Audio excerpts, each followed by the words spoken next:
Hi, I'm Jacob. We are live. This is the Prepper's Bunker Outdoors. You'll have to forgive me for a moment, as always, as I get everything set up so I can read comments and stuff. But the things that we're going to talk about today is... Mariah, could you please not? Thank you. We're going to talk about the dark timber I'm having to let go, which is a blessing for my situation.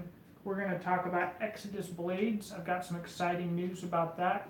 We're going to talk about where Patreon is going in the very near future. I'm very excited about that. And finally, we are going to talk about where the channel is going, because I'm changing that as well. And there's going to be a whole lot of whatever else we want to talk about as well. For some reason, none of my electronic devices are working right now. I don't know why. My phone, YouTube crashed like 3 times. It literally feels like it's melting right now for absolutely no reason. And my computer, it's not working. Just, do your own thing, computer. Do your own thing. So I'll explain the first thing real quick. If you guys don't know, I am self-employed. My business is Beach and Tactical, beachandtactical.com, and I hand make stuff like this sling or this one here. I wish the lighting was a little better in here. But I primarily make rifle slings. Rifle slings, the speed sling is probably 98% of what I do. But I also do these baldric slings for large knife rigs.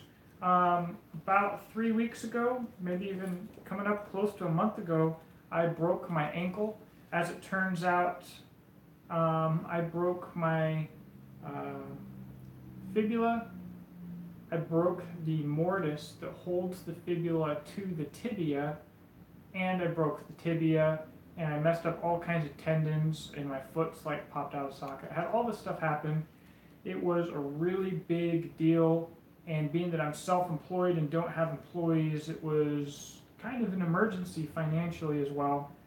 I had to sell my dark timber grizzly, which you might be familiar with. I have done some videos on this knife in the past.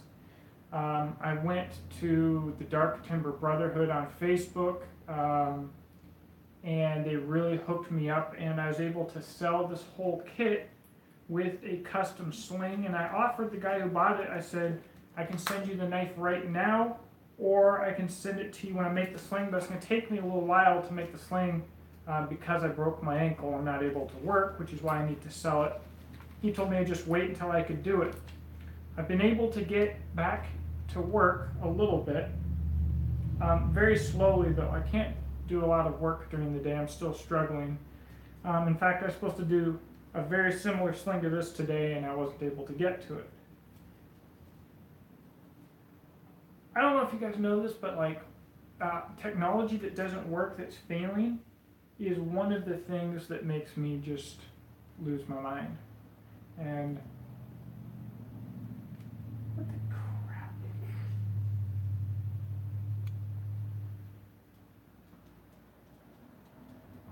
This thing is just a crackhead. So what we've got here, guys, this is a Beach and Tactical baldric sling in the new camo pattern, which is Cryptic Mandrake, which is the coolest webbing that I've ever had. So when you wear this kit, it's very comfortable. It sits just about like this. You can throw it on your back, you can throw it on the front, whatever you want to do. And what we've got here, this sheath is made by Positive Made Leathercraft. So it's got elastic retention, so that when you take the thumbs... I'm Jacob, and this is the Prepper's Bunker Outdoors. When you take the thumb snap off, it gets out of the way. And you can take the sheath apart, so you can wear it scout style. With these loops, you can take this off. You can take your Altoids tin pouch off. It's all modular. And you've got your Altoids tin, and I've got a Swiss Army knife in here. So what this guy is getting is the Grizzly, the Sheath, the Baldric Sling, the Victorinox Sack, an Altoids kit with a Beach and Tactical Fire kit in it.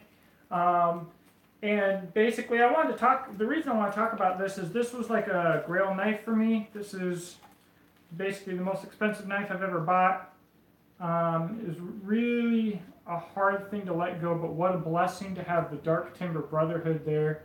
And the money really helped get me through the month. I mean, it was a really big deal.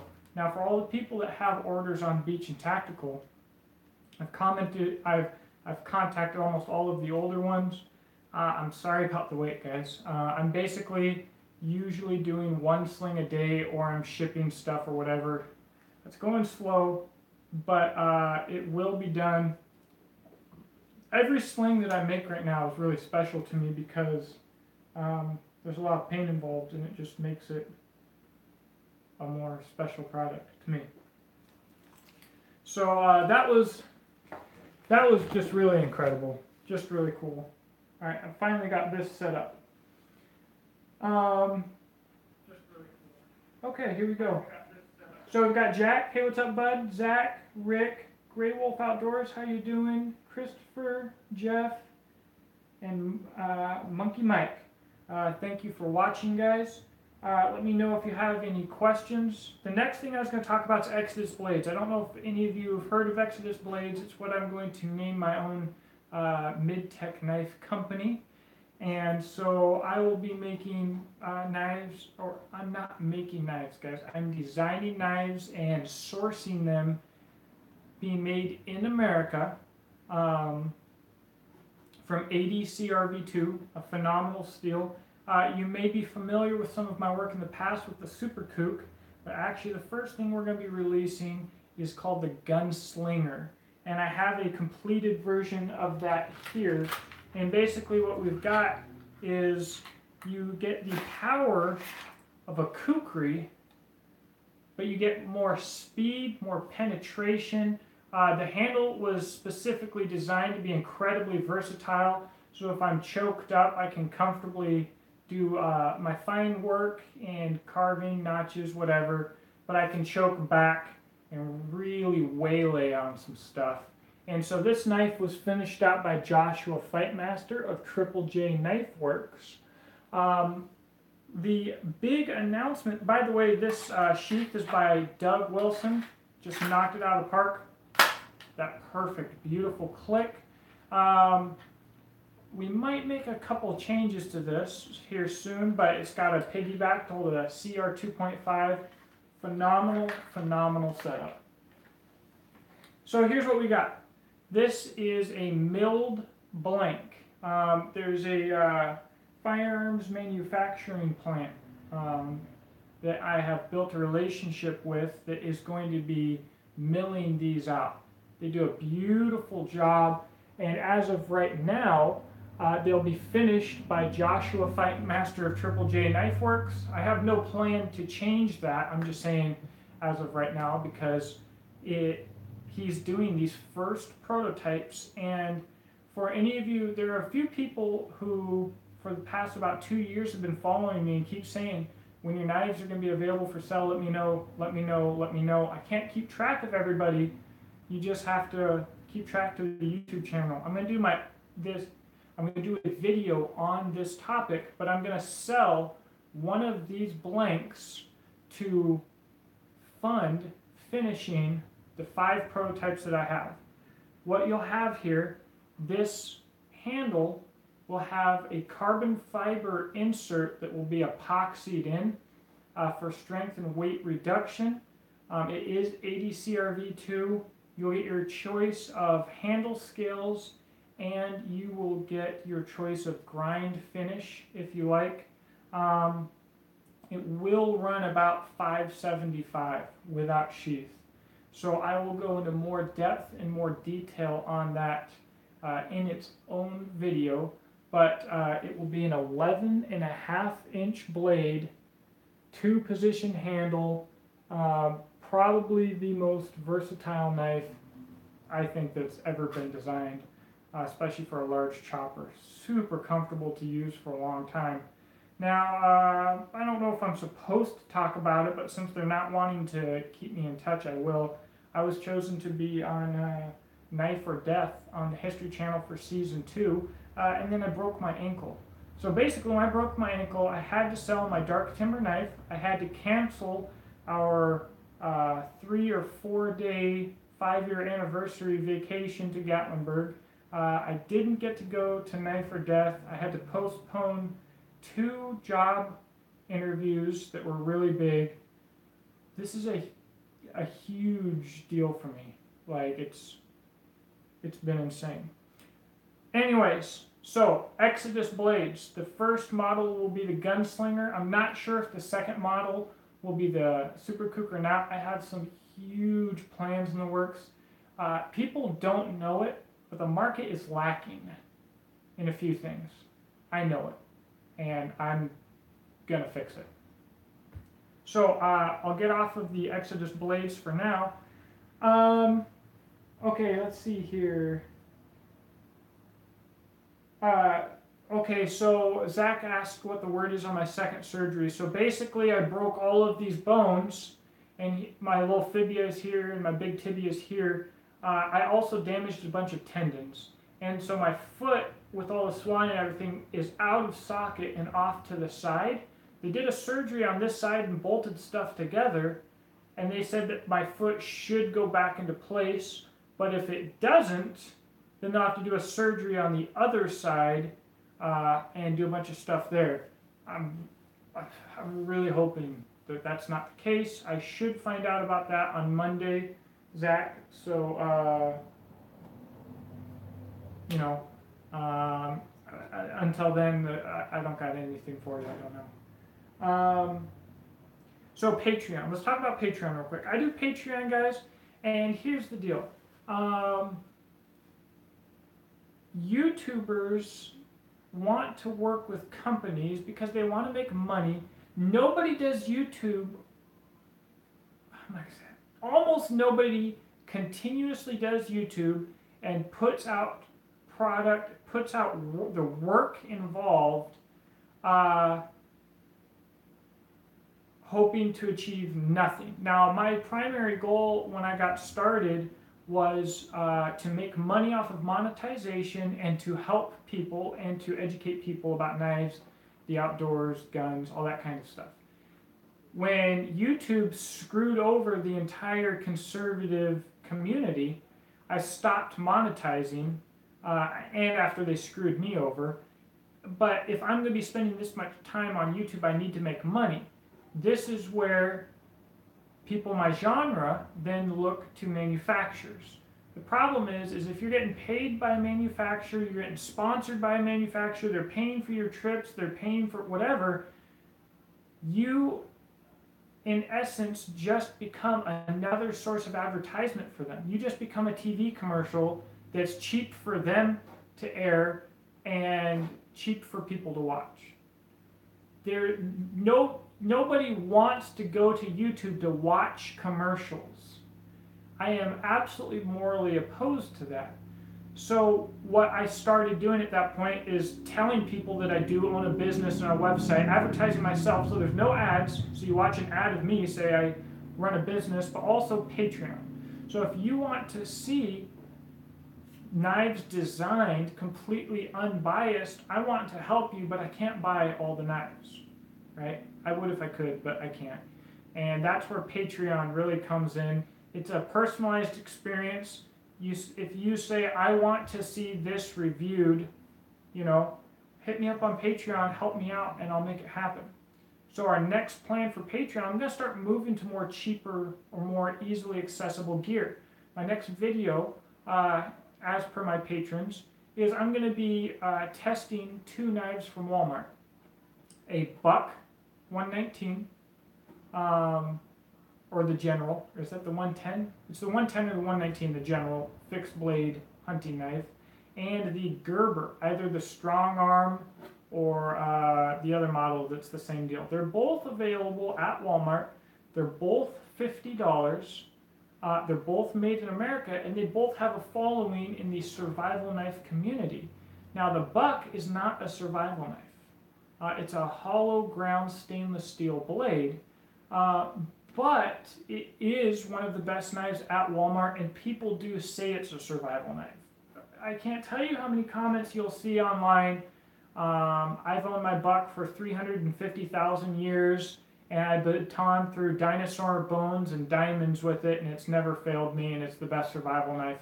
So basically what we're going to do, these are $50 each. I have seen them in every Walmart that I've ever been to, so I don't know, there's probably some Walmarts that don't have them, but basically they're going to be really easy to get. They are very affordable for what they are. I think they're very good quality for what they are. I'm going to buy both of them, and we're going to find out if they are applicable to a survival, bushcraft, camper type genre blade. And I'm really excited about that.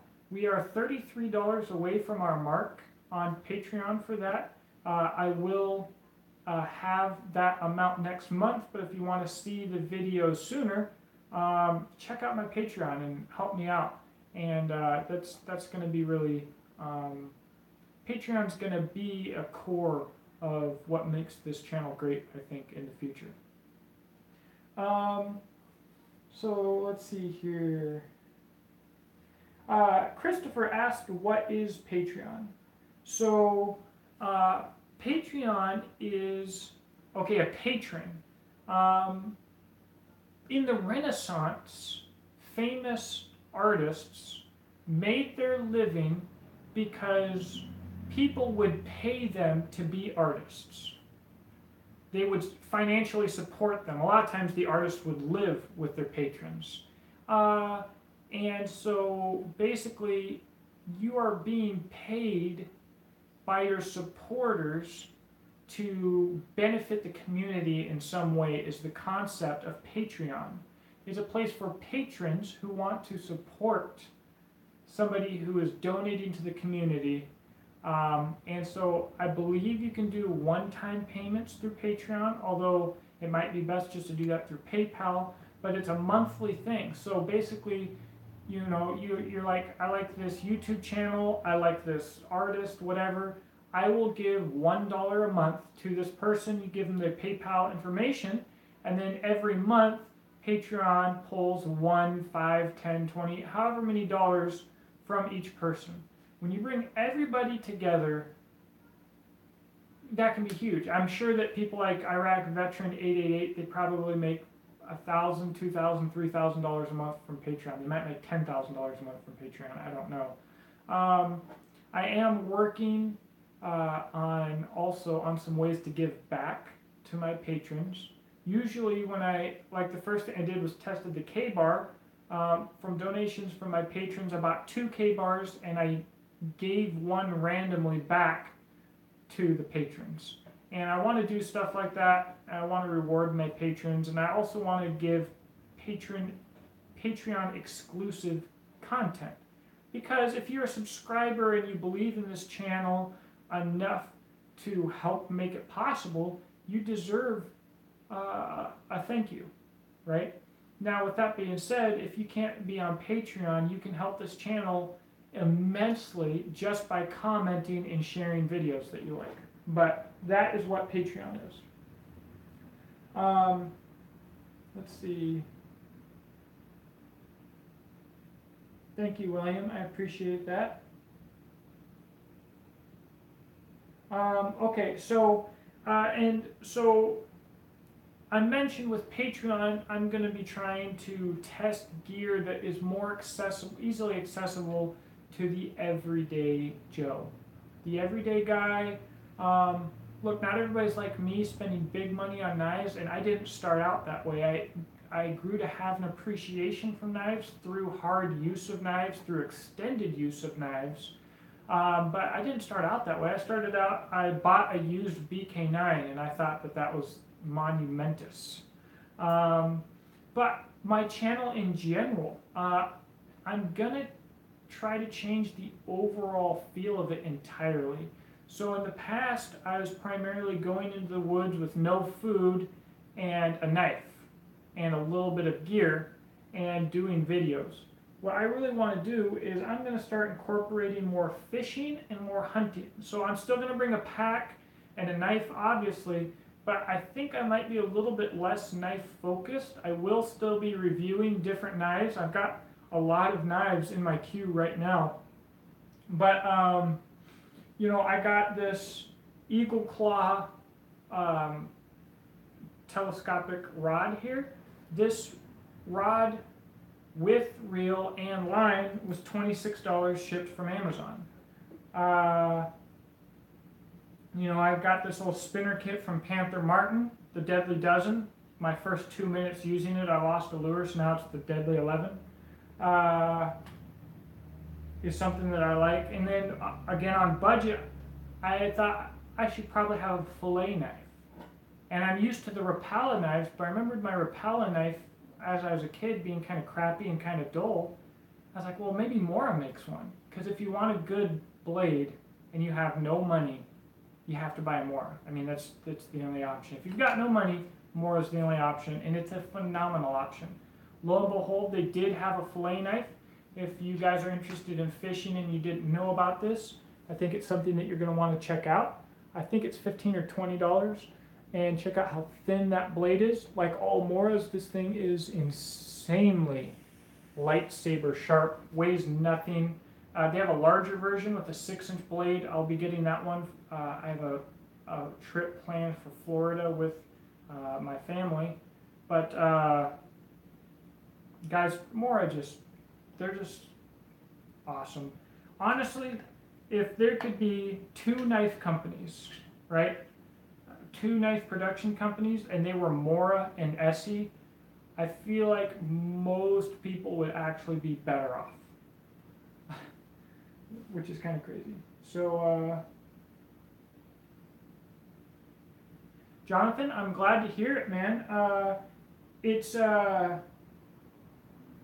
kind of incredible to be able to turn someone on to Essie because I feel like I'm such a small YouTube channel and Essie is so big that I wouldn't even have the ability to do that.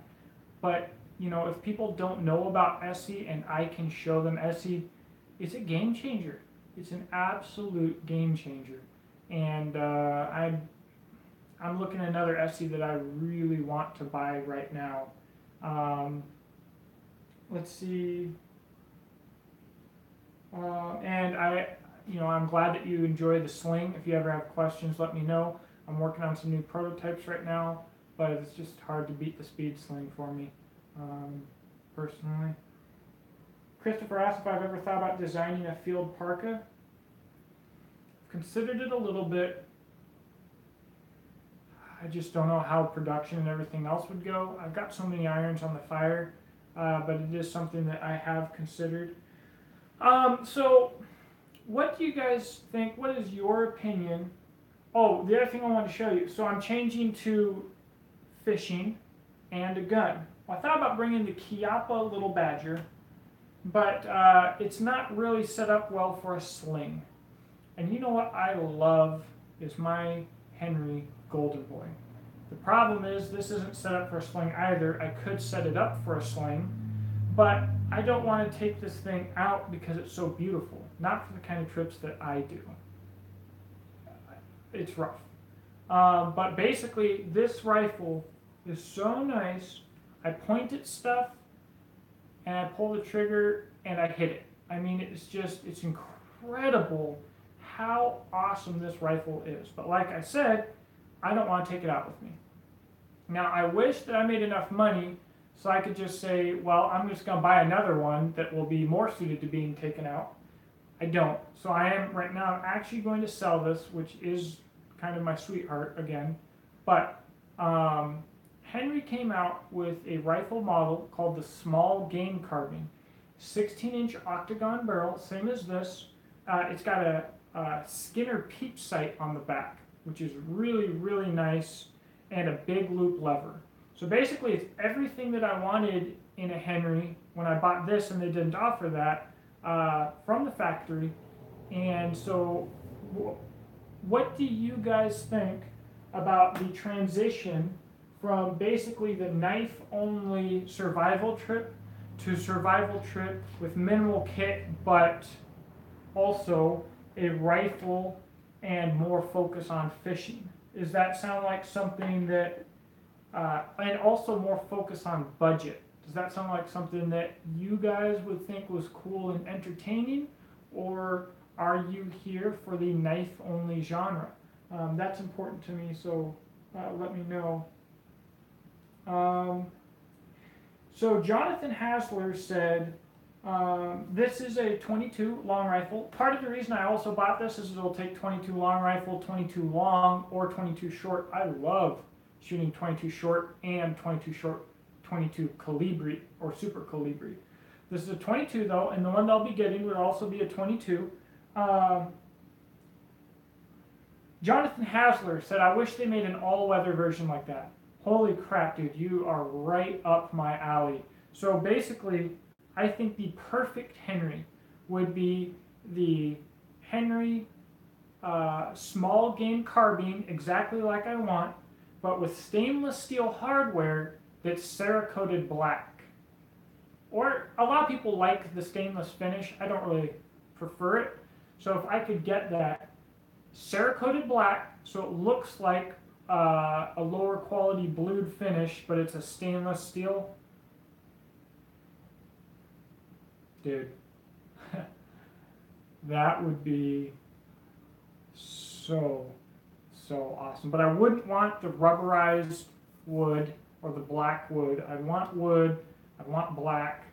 I do actually like the look of the stripped receivers. I don't know if you guys have seen that, but they take the normal black receivers, they strip the black finish off. It leaves the gray color of the kind of zinc, kind of honestly pot metal that's underneath the black finish, and then they'll do a clear coat on that. Man, it looks cool. It looks like an old West gun where all the finish has been worn off. Now, if I do this, all of the bluing's going to get worn, scratched, patinaed, and it will match right along with that gray receiver. So I think that will be what I end up doing. Of course, with the Beach and Tactical Speed Sling.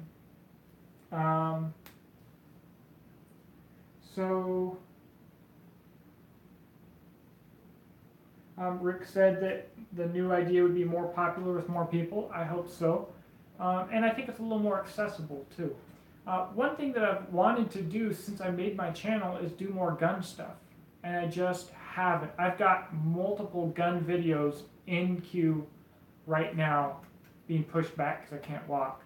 But one that is very popular that I'm very, very disappointed with. Popular and expensive. So I will start doing more gun stuff in the video, but for some reason my passion is not focusing on the tactical stuff, which I like doing, but focusing on being in the woods. But I'm going to incorporate firearms into that. I think it'll be a good deal.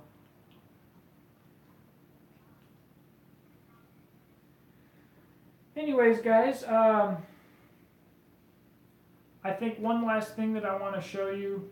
You guys know that I love the Hidden Woodsman on this channel. And it's a love that started out like anybody else, or like with knives. When I bought my first Hidden Woodsman pack, I thought, crap, this thing is expensive. I knew the value of quality packs from the military, but I didn't have a lot of money, and I was set on just buying military surplus packs. But I got that Hidden Woodsman. It just blew my mind. This is the Hidden Woodsman French trade bag. It doesn't really have enough room. This was donated by a subscriber, which I mega appreciate. It doesn't really have enough room for kind of your hardcore adventures that I like to do. But if you're going out on a hiking trip or a shorter outing and you need like water, fishing supplies, lunch, maybe a little tarp, a couple little things, this is quickly becoming one of my absolute favorite man purse packs. Super legit. It's just great. He's not making these right now, but I hope he brings them back because I think they're phenomenal. Honestly, they are, for me, what bushcraft is. People take bushcraft super, super serious. Bushcraft is not survival. It is a skill that can be used during survival, but realistically, probably not unless you're talking about end of the world or something like that. But bushcraft is going out in the woods and making stuff and having fun. That's what it is, and that pack is perfect for it. I absolutely love it. So, all right, guys. Well, like I said, if you have any questions, go ahead and ask. If not, I will get out of all of your hair. But it really is great having all of you guys here. And I hope to work with this channel in a way that's going to be beneficial for everybody. Not only the people who want to get outdoors and can't, so just want to watch a video of somebody getting outdoors, but also the people who are looking to expand their current knowledge base, or, you know what, if you just expand your current interest base. If you've never been into fishing, like Mr. Hasler said, and you see a video that sparks an interest in you, and you can spend $30 and you can be out fishing, it could be a game changer for you. You could bring home some delicious fish. You could start doing it every week and saving money on your meat bill for your family every week, and it could be the best thing ever for you. Who knows? So that's kind of what I want to do here. Bushcraft to Survive, what knife is that to your right? My right is here. I'm guessing you're talking about here. So I'll just show both of them. If you missed it, this is the Mora fillet knife. Look how thin that blade is. It's a lightsaber. I'm just so happy with this, as I am with every Mora that I've ever purchased. This is the Gunslinger Blank.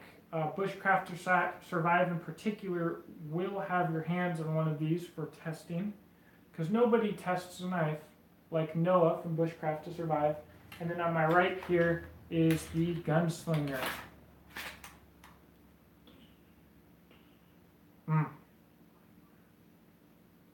Let me tell you guys, Joshua Fightmaster did such a good job on this.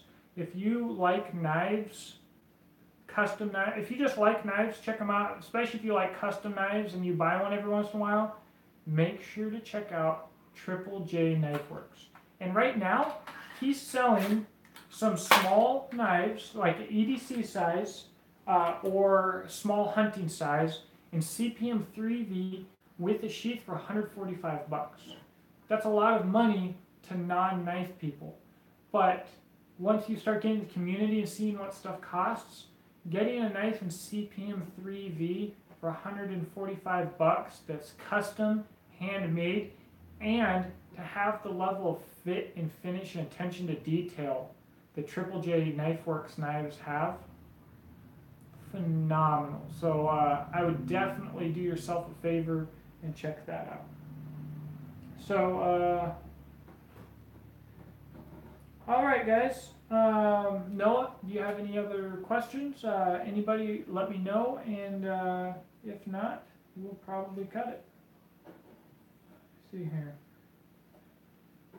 By the way, I want to apologize again for all the technical issues I had. Not only was I 2 minutes late to do my own dang video because my phone is melting, but this computer is just pooping on me. I just can't handle this. The only thing that makes me as frustrated as technology that doesn't work is a rifle sling that doesn't work. Go figure, but I don't think I'll be inventing any more reliable cell phones or computers anytime in the future. Looks like the feed's dead here, guys. Thank you for watching in the future. Thank you for anybody else who's watching this down the road. Thank you, Jack. Thank you, Kevin. I really, really deeply appreciate you guys. I'll talk with you soon. I hope next week I will not be able to do a live video. Lord willing, I will be in Columbus, Ohio. We'll see, unless I have to have the surgery. But I hope to talk to you guys soon. I hope that you have a blessed day, and thank you so much for watching.